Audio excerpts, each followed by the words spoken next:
khona kwa-ANC elokishini, silwa namabhunu, amanzi ekhona, yonke into ihamba nje odwa, kodwa silwa basasene-common goal. Singazi ukuthi kodwa uma sekuphethe thina phinde siqale phansi sihlupheke kanje, kodwa they are marginalized. Not because ukwenza belungu, sizenza thina ukuthi once ngakhuphuka bese ngibona ngingcono omunye umuntu.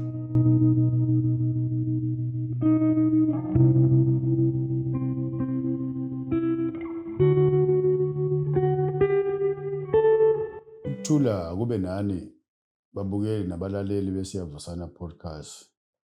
Kuphi nakuphi la nikhona. uSiyavusana njengoba silokhu sikhumbuzana njalo ukuthi indawo lapho sihlale sikhumbuzana ukuthi konje singobani, sisukaphi, sifuna wenzekeni. One day omunye ubaba wathi ephuma enhlanganweni ethile wathi hayi uyaphuma uvule yakhe kodwa uyohlala njalo ekhona.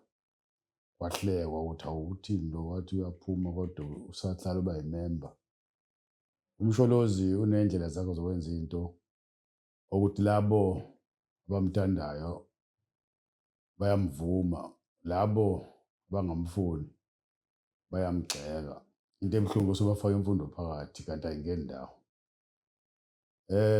The time umsholozi announce ukuthi uyaphuma kwa-ANC or uvula i-MKP, bese ethi-ke ngeke aphume kwa-ANC uyohlala njalo eyimemba yakhona. Bahleka abantu naye i-MC yagcuma ukuthi hawu i-ANC ukuthi hawu lo uthini siyamxosha. Kanti uphuma nje, uphuma nengxenye yayo enkulu. Ziyabonakala izidubula, iyabonakala imiphumela yezinto ezenzekayo. Ngoba manje kurenewa i-ANC ngendlela ehlukile. Abantu bathanda i-ANC uma bebona umsholozi basabona ubuso ababujwayele, same leader. That is why umkhonto engathi uze ngamandla South Africa yonke, kodwa-ke sizoyilimita to KZN. Lapho sobona khona ukuthi njengoba siya kuma-elections ngabe kuzokwenzekani. Ubaba omdala kwaMashu unomuzi omncane mhlawumbe ubiza 100,000 or more. Wamshaya ngebhili yamanzi, wathi uyagijima uyokhala ukuthi hayi bo amanzi ka-200,000. Wamshonisa ngapha nangapha kwamasipala. Waphinde wabuya futhi ukuthi hayi bo ngeke ngizoshintsha imitha yami yamanzi. Babuya bayishintsha bangamtshela bafaka entsha.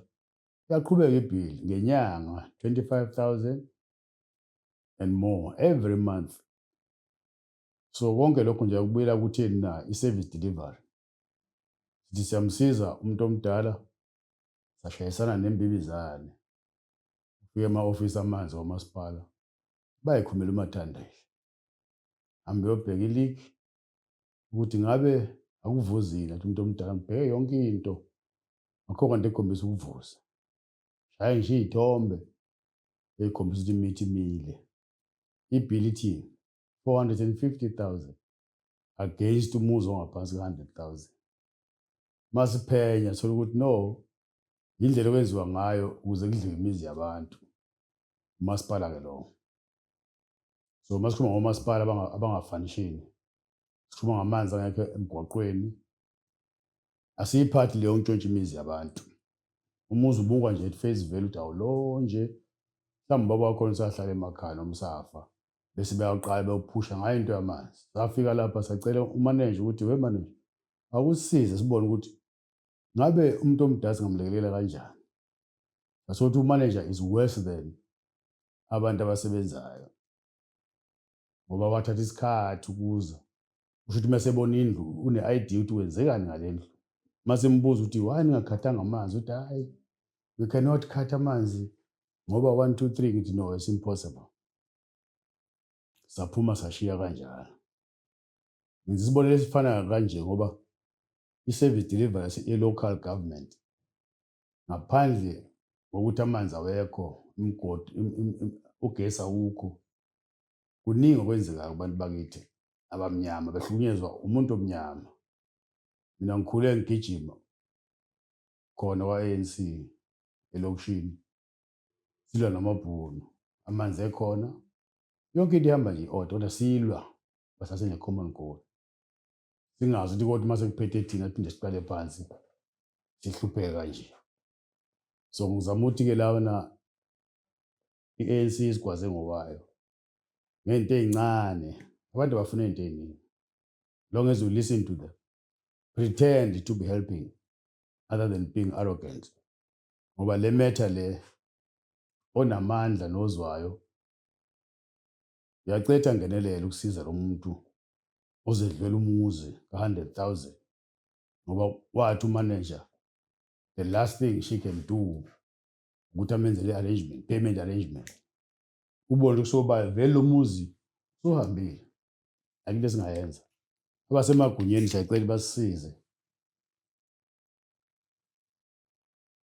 ukuze nathi sisize labo abahlukumezekile. Sikhulume nge-MKP ukuthi ilinyuma le-ANC mayenza iphutha-ke elifanayo yangafunda emaphuthenayo kuyobe ithemba lomuntu onsundu selishabalele. Ngoba akukho lapho umuntu angabalekela khona uma kunje, especially laba angafundanga ngoba ibona abashaya kakhulu. Aphinde athi umuntu yena ngeke avote ngoba ivoti lakhe alimsizi ngalutho. Eshe esavote inhlangano eyodwa. Mawubuka amazwe omhlaba lawa awayevele evota before thina, bayazi ukuthi makukhona okubi yakushintsha through ivoti. Kodwa thina sigijima siyoshisa amatayari emgwaqweni. Ushisa into ekhona ufune engekho. Maye lento ekhona bibiza ibhiliyoni uyisuse leyo ubuyifuna ibize elinye ibhiliyoni. Sifuna manje lo ozolungisela abe namabhiliyoni amabili. Siyavusana ukuthi no, ake siyibuke indlela lento ukuthi ake siphakame nathi sizithande sikhulume ngevoti kuphela. Laba baseNdiya esiphila nabo la eThekwini angikhumbuli ngisakhula begijima nathi emgwaqweni, kodwa basishiyile namhlanje. Baphethe itheku lonke, ibona abakhontrola yonke into ekhona. Lokuthi nesigijime njalo sithi siyabaleka, siyamasha. Simashela ukuyaphi manje ngoba phela sekuphethe thina. Uye kuma-construction, kwakhiwa i-mall elokishini. Kufika iy'nkampani zangaphandle zizosebenza elokishini. Laba phakathi bathi bafuna umsebenzi kuthiwe no, siyayidemarcate ngamazone.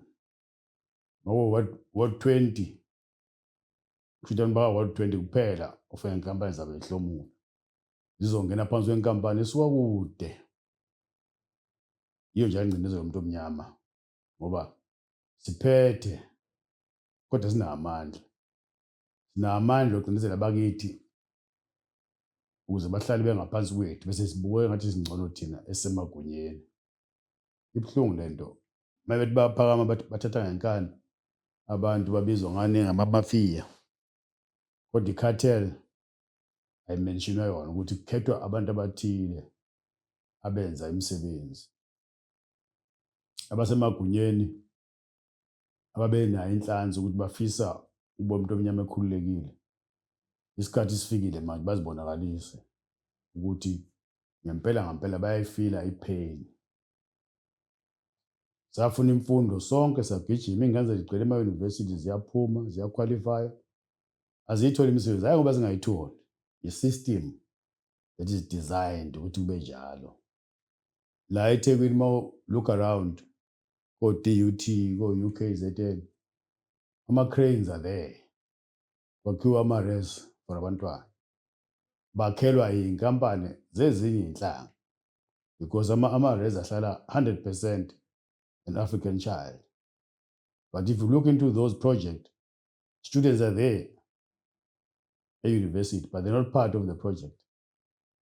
The project mawakhiwa mechanical, civil, electrical, in fact, wonke ama-trade abanawo, engineering trades, they should be part of it.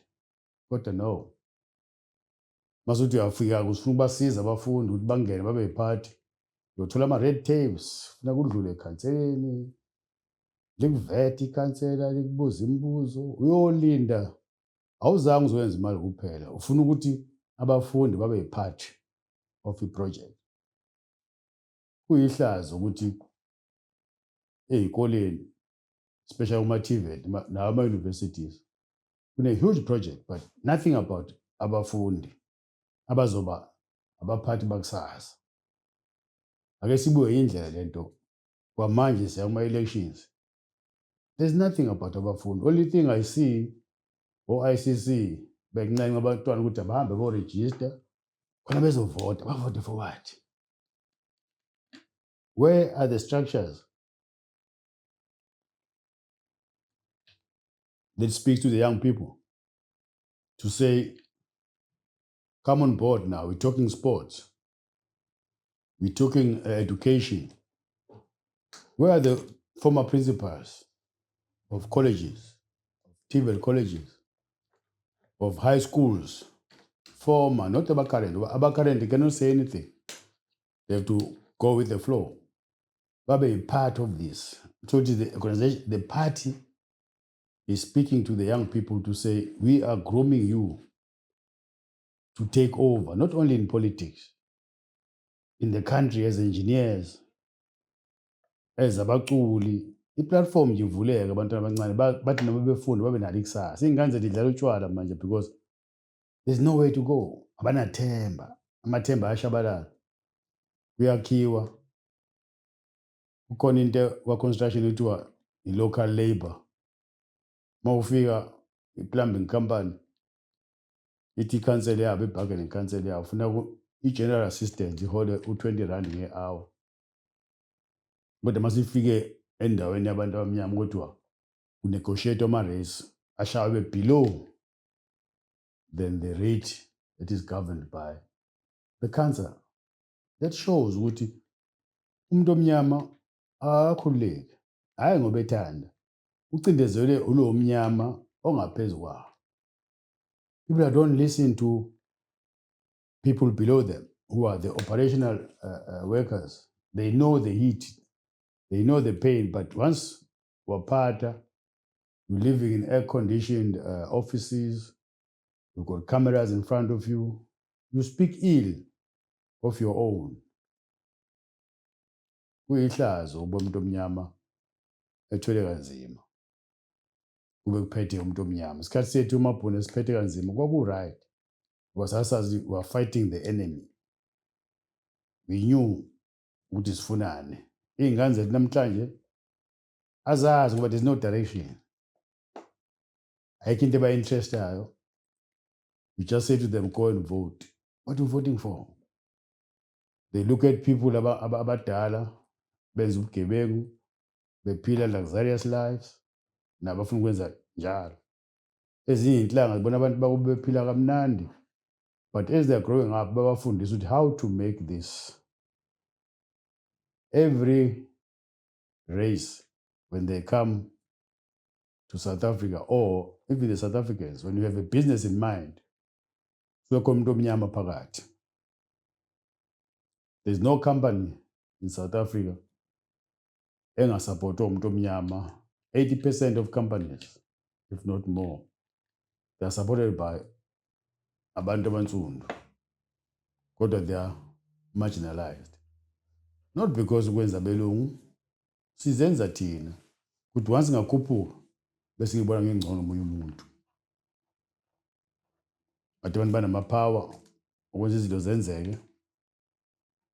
Typical example, kwenziwa i-mall in one of the areas or city. Kufika inkampani ephuma kude.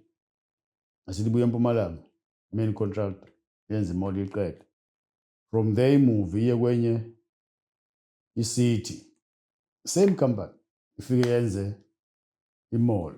Bathi bayafika laba abancane abazo-subcontract abasuka ngaphansi kwayo kule previous project. Bavalwe abanye abantu abamnyama ukuthi no, because we're involved in that project, you can't be part of this one. The question is, what about the main person outside of the province, but at the same time, is allowed to continue? Abenza ngalokho abelungu basibukile ukuthi asinangqondo, basibuza sibuyelana phansi base beyavuma ukuthi hhayi asilime ezitshini. La eThekwini abantwana bahlala emgwaqweni babizwa ngamapara. Ithiyo liyakwazi ubasusa la libabeke la from A to B. Futhi liyakwazi uba-control. There's a place ngathi uma udrayiva manje ubone ukuthi umhlabathi utshani buphelile nya babekwe khona benza amatende right in town. But it's nomasipala. La usiyavusana sithi noba kunzima kanjani akuvote now with an open mind. Ungavoti ngoba uloyal to a certain party. Vota because you believe with one party iyokusiza. It won't happen overnight. Funda kwezinye inhlanga ukuthi benze kanjani. Bona abasishaya ukuthi bayasupportana bo. They'll support each other when they do it. They feel the pain when they see someone else suffering. Phenduka ukhombela kwesabo ukuthi whatever happens we are on your own. La ekuthi ungathemba yiphi inhlangano noma ungamvotela nje umuntu ongamazi ungcono omaziyo. Yabona umuntu omaziyo uma ekuphethe kahle asikho isizathu ukuthi umshintshe ngoba naye wawungamazi wamnika ithuba. And two, into emnandi la kwi-voting iminyaka ewu-5 kuphela. Noma kuthiwa angikuthembi nginika i-chance, benefit of the doubt. In 5 years you might surprise me. So le fear ukuthi hey angikwazi uvotela lo ngoba kufuneke siyisuse emqondweni wethu ngoba iminyaka emihlanu isikhathi esifishane kabi. And then ungasabi ukuthi bathini abangani bathini omakhelwane. Even imanifesto yabo ungayinaki ngoba they all say the same thing. Immediately bengena khona bebethi manje abahambe kusavota. Manje bashintshe ithuni bayethulele nje. Mase kwenzeka ngempela abasayingeni ngoba phela yini sebe comfortable. So don't be used by abantu or ama-politicians or also mathuba ama-politicians aba a group of people in one political party. Manje we've got parties mushrooming from every angle. They are supported by abangafuni bomuntu omnyama eyaphambili. Bona bafaka imali. Hambe eParliament umuntu alwe nje metho ihlale esodwa nje ahambe oba comfortable for 5 years. So le trust nokuthemba into engasekho manje ngoba lo ubuphila naye wahlulwe ukuphilisa eminyakeni emihlanu minimum. Asikho into ezophinda imshintshe eminyakeni ezayo. So umuntu akaye lapha afuna ukuya khona ukuthi unembeza ukuthini, give it a try. If you feel mhlambe nalabo obuvele bavota nje abazoshintsha, provided ushintshe labo bebesemandleni. But apart from that, this is your life. Take it and risk. If you're comfortable, stay. If you're not, change it. No one will know, but it's secret. Vote yakho. But when you know deep down ukuthi uaffecteka kangakanani. Omasipala officials, the advice will be abantu they are very easy to please. Abantu bafuna nje umsebenzi. That is one. Abantu bafuna bevula umpompi uphuma amanzi. Abantu bafuna ukuthi bayepressa uswish emndini wakho kukhanya ugesi. Abanemoto bafuna behambe emgwaqweni bahambe kwi-tar road. Not i-tar road enemgodi ephinde ingene emaphaketheni mase kulimala imoto zabo. It's very simple. So any municipality obolekisa noba subcontractor these key issues will always have a problem. We'll always have people marching because these are the 4 key things they want. Umsebenzi ayikho fair enough. Kodwa yakhiwe ama-malls emalokishini. The moment okhiwe i-mall, umuntu abe nomsebenzi lezo nyanga eziyisithupha noma wabe unyaka akakhole nje decent salary, umndeni wakhe nawo ukwazi ukubuyisa isithunzi kuyena. Uphele-ke sazithi uphelile. But lento esiyenzayo singabantu sithola imisebenzi abantu bakithi kube nzima nje bathengela into zokugqoka for ukusebenza. Ubona umuntu esebenza egqoka amateki kwindawo efuna ama-overalls, efuna ama-boots. Mawuthi uyatrace ukuthi inkampani kabani, oh, yomuntu omnyama. It is painful. So amandla kakunina bantu bakithi ukuthi nifuna ukuphila ngaphansi kwengcindezelo esiyenziwe ithina noma nifuna ukuphila ngaphansi kwempilo umuntu wayeyiphupha for abantwana bakhe. Ngiphatheka kabuhlungu uma kuthiwa kuyagraduate ubone omama besina bejabula, iy'ngane zijabule. Ngife ngaphakathi ukuthi engabe mama njengoba ujabula nje umntanakho uzosebenzaphi ngoba kukhona abavimbile. Ama-officials enu athi ayanithanda uma kufuneka kuvotiwe. Onke iy'ngane zabefunda ebelungwini laba bathi vote against. Bakhonfuza nje iy'ngane abay'zalayo. Ingane ithi ubaba ugijima yodwa amandla emgwaqweni. Mebuyela ekhaya ask me ukuthi how are we doing esikoleni sika-Van der Merwe. That's painful.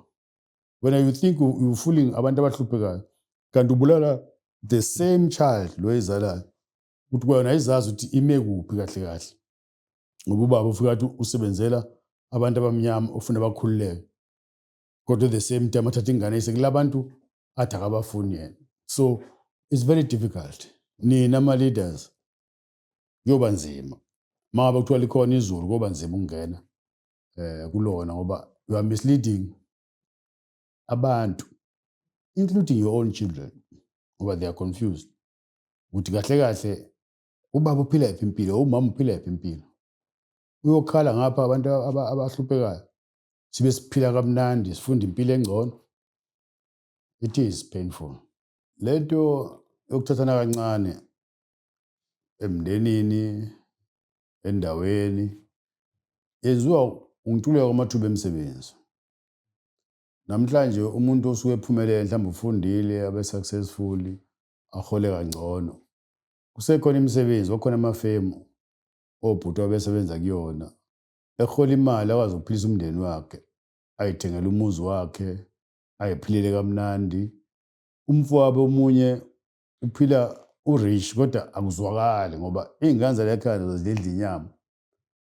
Bese kuthi-ke namhlanje ayisekho imisebenzi le engiqale ngayo ukuthi ungabikho kwemisebenzi khona kusishaye kakhulu sekukhona iklasi. Umuntu ongasebenzi namhlanje ubukeleka phansi kube ngathi akathandi ukusebenza noma uyivila. Athi esevukile kuyohlekiswa ngayo imali azobe eyihola. So ubukela phansi ikhona kubangwe umsebenzi ungabikho kwawo.